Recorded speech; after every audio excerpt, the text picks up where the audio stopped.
Friends, आज हम लोग फिर से एक बार एटॉमिक स्ट्रक्चर के चैप्टर में बोर मॉडल का डिस्कशन करने जा रहे हैं। और जैसा कि आपको पिछले क्लास में हमने बताया था कि रदरफोर्ड मॉडल के जो लिमिटेशंस थे, जैसे कि इलेक्ट्रॉन जब घूमेगा सर्कुलर मोशन में तो उस एक्सेलरेटिंग इलेक्ट्रॉन का चार्ज धीरे धीरे कम होना चाहिए मैक्सवेल प्रिंसिपल के हिसाब से, और ऐसा होने से इलेक्ट्रॉन स्पाइरल पथ को फॉलो करते हुए उसी न्यूक्लियस में गिर जाएगा। ऐसा होता नहीं है। दूसरा, इलेक्ट्रॉन का डिस्ट्रीब्यूशन नहीं बताया रदरफोर्ड ने, और तीसरा, हाइड्रोजन स्पेक्ट्रम एक्सप्लेन नहीं किया। इन चीजों को एक्सप्लेन करने के लिए बोर ने 4 पोस्टुलेट्स दिए थे, और ये 4 पोस्टुलेट्स हमने पिछले क्लास में बताए थे आपको। जिसका पहला पोस्टुलेट है, देखिए, स्टेशनरी ऑर्बिट का कॉन्सेप्ट। इलेक्ट्रॉन्स केवल वैसे ऑर्बिट में घूमते हैं जिनमें उनकी एनर्जी फिक्स्ड होती है, कांस्टेंट होती है, और जब तक as long as the electron revolves in that particular orbit it neither emits nor absorb any amount of energy. That's very fine. और what is a condition for moving electron in such particular orbits? ऐसे electron के घूमने का condition क्या होगा? तो पिछले दिन हमने बताया था कि angular momentum in these circular orbits must be an integral multiple of A factor h by 2 pi. h by 2 pi is called quantization factor. तो even for one electron of hydrogen there can be multiple orbits, and in these orbits electrons may revolve either in first orbit or in second orbit or in third orbit or in any such orbit. Only the condition is that the angular momentum of the electron, that is equal to L, and L is written as I omega. I is called moment of inertia and omega is angular velocity, and this is related as omega equals to V by R or V equals to omega R. I think this you might have read in class 9th or 10th physics. So this V by R cancel out, so it is mvr. Or you can just simply say it linear momentum mv multiplied by the radius of the orbit. So this is the angular momentum, a very important parameter in quantum mechanics.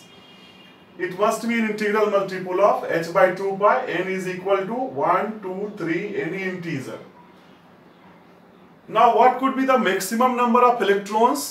So for this Bohr has said the maximum number of electron is equal to 2n square, that is in the first cell maximum electron 2, second cell maximum electron 8, third cell maximum electron 18, fourth cell maximum electron 32, 2 into 4 square, fifth cell maximum number of electron 50, 2 into 5 square. So this is the maximum number of electron in an orbit. Now how comes this hydrogen spectrum? For this Bohr has said कि electron may promoted from lower energy orbit to higher energy orbit, from first orbit to second orbit, first orbit to third orbit, or from second orbit to third orbit. Anything can happen, or even to the higher orbits also. But in doing so, how can it promote? By just knowing the difference of the energy between the two levels. यदि इतनी energy दे दी जाए जो second orbit और first orbit के बीच का energy difference है, उतना energy यदि इलेक्ट्रॉन को दिया जाए तो then it is promoted from first level to second level. तो इसमें कहा या ऊपर से भी नीचे आ सकता है। यदि ये ऊपर से नीचे आएगा तो इमिशन स्पेक्ट्रम आएगा। ये देखिए, ये डायरेक्शन हमने रिवर्स करके बताया है। तो you can have a difference of energy, and that difference of energy is equals to EF minus EI. F stands for final and I stands for initial, दो ऑर्बिट के बीच का डिफरेंस। अब देखिए, प्लांक रेडिएशन थ्योरी के हिसाब से delta E h new के बराबर, तो h nu equals to EF minus EI, और hc by lambda EF minus EI और 1 by lambda equals to 1 by hc EF minus EI. So this relation Bohr has given. Now you can see that this relation can be correlated to Balmer's relation, where 1 by lambda was given as 109,676,7, 1 by 2 square minus 1 by n square, centimeter inverse,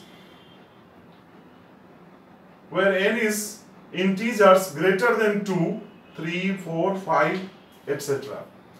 So this is relation, theoretical relation proposed by Bohr through his postulates, and this is the experimental relation obtained by Balmer in 1885 or 87, and this relation was proposed in 1933, almost 20 years after that.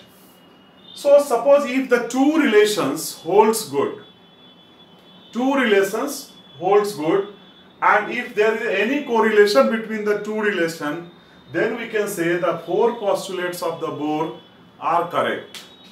तो अब हमारा काम क्या है, हमारी objectivity है कि इस रिलेशन को बनाना, ये देखना, इससे कोरिलेट करना। तो इसके लिए हमको क्या करना पड़ेगा कि nth लेवल में इलेक्ट्रॉन की एनर्जी निकालनी पड़ेगी।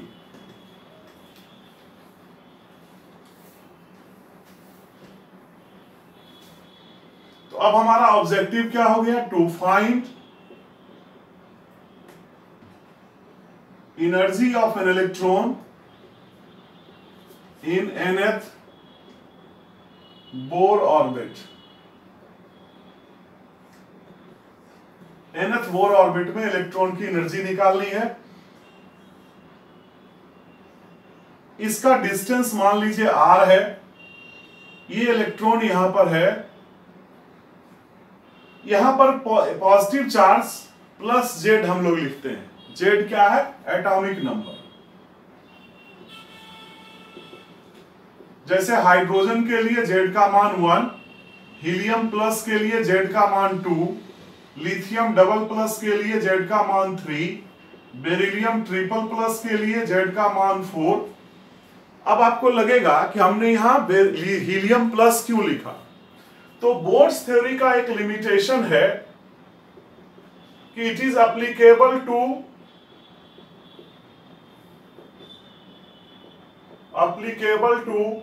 Only one electron system. यह किसके लिए एप्लीकेबल है, सिर्फ सिंगल इलेक्ट्रॉन सिस्टम के लिए। तो हाइड्रोजन में हमारा सिंगल इलेक्ट्रॉन है, लेकिन उसके जैसा हीलियम प्लस हम लेंगे तो इसमें भी एक इलेक्ट्रॉन बाहर निकल आया है। हीलियम के फर्स्ट ऑर्बिट में 2 इलेक्ट्रॉन है, इस इलेक्ट्रॉन को हम बाहर निकाल देंगे तो एक इलेक्ट्रॉन बचेगा हीलियम प्लस। तो जेड का मान चेंज कर गया, लेकिन इलेक्ट्रॉन एक ही है। इसी तरह से लिथियम में 2 इलेक्ट्रॉन निकालेंगे तो एक इलेक्ट्रॉन बचता है, और हमारा इसका जेड का मान 3 है। तो इलेक्ट्रॉन जो भी हो, लेकिन हमारा यहाँ पे चार्ज जो है वो प्लस जेड का और विथ ई मल्टीप्लाई कर देंगे, चूंकि प्रोटॉन का भी चार्ज इलेक्ट्रॉन के ही चार्ज के बराबर है। अब अगला चीज क्या देखना है कि मान लीजिए इस इलेक्ट्रॉन की वेलोसिटी इस डायरेक्शन में है v, इसका मास है me, ये पैरामीटर्स यहां पर है। अब ये इलेक्ट्रॉन यदि सर्कुलर मोशन में घूम रहा है तो इसके ऊपर एक सेंट्रीपेटल फोर्स लगता है अंदर की ओर, जिसका मान है mv² बाय r का। रदरफोर्ड ने कहा था कि ये जो फोर्स है it is balanced by electrostatic force of attraction between the 2 charges. एक चार्ज जो न्यूक्लियस पर है, प्रोटॉन का चार्ज, और दूसरा चार्ज जो इस इलेक्ट्रॉन पर है। तो यह इलेक्ट्रोस्टैटिक फोर्स ऑफ अट्रैक्शन कितना होता है, तो यहां थोड़ा सा हम लोग कूलम्स लॉ को रिवाइज कर लेंगे।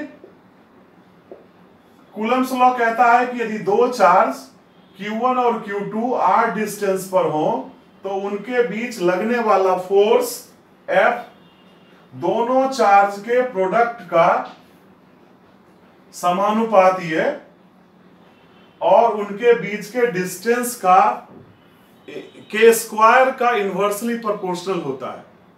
I am स्टेटिंग this in English कि द फोर्स ऑफ अट्रैक्शन और repulsion between the two charges, whether they are positive or negative, is equal to proportional to the product of the two charges and inversely proportional to the square of the distance between the two. So F is proportional to Q1 Q2 first thing, and second F is proportional to 1 by R square. इस दोनों को हम लोग यहां लगा देंगे तो ये हो जाएगा Q1 Q2 by R square, और प्रोपोर्शनलिटी साइन को हटाने के लिए हम यहां एक कांस्टेंट लिख सकते हैं K Q1 Q2 by R square. इस K का मान CGS यूनिट में 1 ले लेते हैं, लेकिन SI यूनिट में इसका मान हम 1 by 4 pi epsilon naught लेते हैं। क्या लेते हैं? 1 by 4 pi epsilon naught। अब आप कहिएगा ये इप्सिलॉन क्या है? तो यह है परमिटिविटी ऑफ वैक्यूम।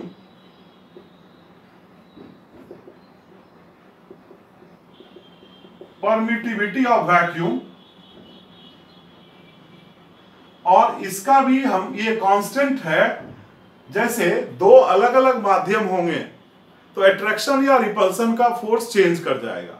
यदि दो चार्ज वैक्यूम में होंगे, दो चार्ज एयर में होंगे, दो चार्ज को हम वाटर के अंदर रख देंगे, दो चार्ज को किसी और मीडियम में रखेंगे, तो अट्रैक्शन फोर्स हमेशा एक समान नहीं होगा या रिपल्सन फोर्स एक समान नहीं होगा। तो माध्यम के ऊपर भी अट्रैक्शन या रिपल्सन फोर्स डिपेंड करता है, इसलिए हमको यहां ये लिखना है। तो हम लोग यहां SI यूनिट यूज करेंगे और कांस्टेंट लिखेंगे 1 by 4 pi epsilon naught, यानी कि ये हमारा जो पहला रिलेशन है वो इसके बराबर हो गया। तो हम इसको लिख सकते हैं यहां से कि V squared equals to JD square by 4 pi epsilon naught M into R। ये M देखिए नीचे आ गया, एक R और R कैंसिल आउट हो गया। तो ये पहला रिलेशन आप मान लीजिए। अब इस V स्क्वायर को निकालने से क्या होगा? इस V स्क्वायर को निकालने से आपके इलेक्ट्रॉन का जो काइनेटिक एनर्जी है वो निकल सकता है। काइनेटिक एनर्जी का मान हाफ mv स्क्वायर होता है ना। तो kinetic energy half mv square, चूंकि ये इलेक्ट्रॉन घूम रहा है तो घूमते हुए इलेक्ट्रॉन का एक काइनेटिक एनर्जी, तो काइनेटिक एनर्जी का मान हाफ mv स्क्वायर, यानी कि half m into v square का मान JD square by 4 pi epsilon naught m into r, यानी ये m और m कैंसिल आउट हो गया, तो ये हो गया JD square bye 8 pi epsilon naught r। ये हम इक्वेशन नंबर 2 लिख लेते हैं, ये काफी इंपॉर्टेंट है, इसको हम लोग आगे फिर यूटिलाइज करेंगे। अब आपको लगेगा कि Z तो एटम है, जैसे हाइड्रोजन होगा तो Z का मान 1 हो जाएगा। E इलेक्ट्रॉन का चार्ज है, ये हम जानते ही हैं, और यहां पर पाई कांस्टेंट है, 8 तो नंबर है, कांस्टेंट ही है। इप्सिलॉन नॉट भी एक कांस्टेंट हो गया मीडियम की परमिटिविटी। और R का मान यदि हमको निकल जाए कि उस इलेक्ट्रॉन का रेडियस कितना है, ठीक है, इस इलेक्ट्रॉन का रेडियस कितना है, कितना रेडियस के ऑर्बिट में इलेक्ट्रॉन घूम रहा है, तो हम यहां पर काइनेटिक एनर्जी का एक्चुअल वैल्यू निकाल लेंगे। लेकिन आप सभी जानते हैं कि एटम इतना छोटा है, इतना छोटा है कि किसी भी स्केल से उसके रेडियस का मान नहीं निकाला जा सकता है। वो एंगस्ट्रम साइज में है, 10 पर पावर -10 मीटर में, तो हम उसको डायरेक्टली कहीं से नहीं निकाल सकते। तो थ्योरेटिकली कैसे निकालेंगे? जहां हमारा इंस्ट्रूमेंटेशन फेल करता है वहां थ्योरी काम करती है, सिद्धांत काम करते हैं। और सबसे जरूरी चीज है कि हमारा सिद्धांत मजबूत होना चाहिए। जैसे आपको एक साधारण उदाहरण दे कि हम लोग पहले अपने मन में सोचते हैं कि हमें अच्छा काम करना है, हमको सही सच बोलना है, तो ये हमारे मन की बात हुई, सिद्धांत की बात हुई, और उसके बाद हम उसको अमल में लाते हैं। अमल में लाने में कभी कभी झूठ भी बोलना पड़ता है, लेकिन अब ऐसा नहीं है कि हम सिद्धांत ही बना लेंगे कि हमको झूठ बोलना है। तो सिद्धांत हमारा पक्का होना चाहिए। तो जहां थ्योरी काम, जहां इंस्ट्रूमेंट्स काम नहीं करते हैं वहां थ्योरी काम करती है, इस बात को समझना है। तो अब इस इलेक्ट्रॉन का आर का मान कितना होगा? तो जैसे हमने यहां पर ये रिलेशन लिखा कि ये V square equals to M B square by R इतना के बराबर हो गया, तो यहां से आप लिख सकते हैं, ये हमारा एक रिलेशन है। अब बोर्स फर्स्ट पोस्टुलेट के हिसाब से देखिए, फ्रॉम बोर्स फर्स्ट पोस्टुलेट, यहां हम बोर का इस्तेमाल करेंगे। तो M B R equals to N H by 2 pi, यानी v equals to N H by 2 pi M into R, यानी v square equals to N square H square 4 pi square M square R square. ये हमारा electron के velocity के लिए इस bourse postulate से ये रिलेशन आ गया। अब v स्क्वायर एक यहां आया है, v स्क्वायर दूसरा यहां आ रहा है। अब इस दोनों v स्क्वायर को यदि हम कोरिलेट कर दें, 1 और 2 को, 1 और 3 को इक्वेट कर दें, तो देखिए क्या होगा। और ये काइनेटिक एनर्जी का एक्सप्रेशन तो आपको ध्यान रखना ही रखना है, लेकिन पहले जरा रेडियस निकाल लें। तो equating 1 and 3 JD square by 4 pi epsilon naught M R equals to N square H square by 4 pi square M square R square, ये हो गया। अब देखिए यहां पे हम लोग 4 कैंसिल आउट, 1 पाई और 1 पाई कट गया, ये m और m एक कट गया, r और r भी एक कट गया। अब एक r हमको यहां बचता है इस जगह पर, तो हम इस r के लिए क्या लिख सकते हैं? r इक्वल्स टू, ये इप्सिलॉन नॉट इधर मल्टीप्लाई हो गया, epsilon not n square H square bye 1 पाई यहां से आया, ये z है, ये फिर m हो गया और e स्क्वायर। ये देखिए कितना आसानी से, मात्र 2 स्टेप में, ओनली इन 2 स्टेप्स। एक तो ये कूलम्स लॉ के हिसाब से इलेक्ट्रॉन के घूमने का कंडीशन है जो रदरफोर्ड ने ही बताया। दूसरा ये जो बोर्स पोस्टुलेट है वहां से हमने बी स्क्वायर का मान निकाला और इसको इक्वेट किया और रेडियस का मान आ गया। इसमें देखिए कि कांस्टेंट क्या क्या चीजें हैं। तो इप्सिलॉन नॉट कांस्टेंट है, एच स्क्वायर भी कांस्टेंट है, प्लैंक्स कांस्टेंट है, पाई का मान है, एम है, ई है, सब कांस्टेंट को एक साथ कर लेते हैं तो इधर क्या बचेगा? N square by z. इन सारे कांस्टेंट को हम लोग R0 लिख दें। क्या लिख दें? R0। तो R इक्वल्स टू R0 N square by Z. इस R0 का मान इन सारे कांस्टेंट को करके आप निकालिएगा तो लगभग ये 0.53 गुना 10⁻⁻10 मीटर का आएगा। आप चाहिए तो हम कांस्टेंट्स का वैल्यू दे सकते हैं, इसको कैलकुलेट कर सकते हैं, या ये काम आप घर में भी कर सकते हैं। मैं फिर से बार बार कह रहा हूं, it's a video lecture through YouTube and we have little time for making these videos. So in a small time we have to give many things. तो आप इसका कैलकुलेशन कर लेंगे तो ये हो जाएगा 0.53 एंगस्ट्रम के बराबर। कहीं कहीं बुक्स में आप 0.529 एंगस्ट्रम लिखा देखते हैं, ये भी चलेगा। तो R इक्वल्स टू 0.53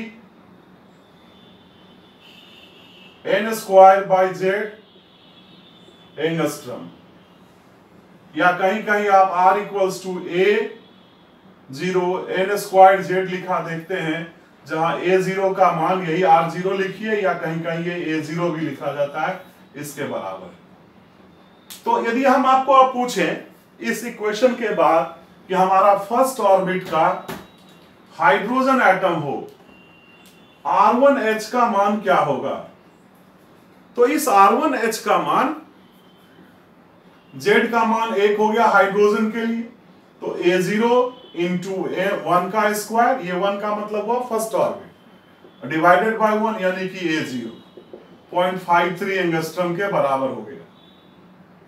यानी हाइड्रोजन एटम में पहला जो ऑर्बिट है, जो उसका ग्राउंड स्टेट ऑर्बिट है, उसका डिस्टेंस न्यूक्लियस से कितना है? ये डिस्टेंस हाइड्रोजन एटम में जहां एक प्रोटॉन एक इलेक्ट्रॉन है, इसका डिस्टेंस ये A0 के बराबर है, और A0 हमारा 0.53 एंगस्ट्रॉम है। ये थ्योरेटिकल वैल्यू बोर ने निकाल के बताया। यदि कोई पूछे R2H कितना है, तो ये हो जाएगा A0 इंटू 2 स्क्वायर बटे 1 यानी 4A0, R3H इसी तरह से 9A0, R4H हो जाएगा 16A0। यानी कि ये जो रेडियस है ये बराबर दूरी पे नहीं है। यदि हमारा फर्स्ट ऑर्बिट जो है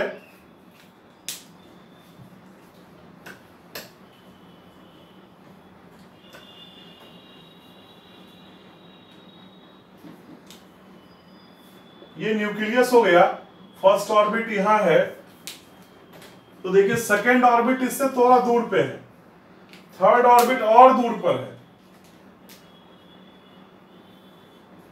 और फोर्थ ऑर्बिट और दूर हो गया,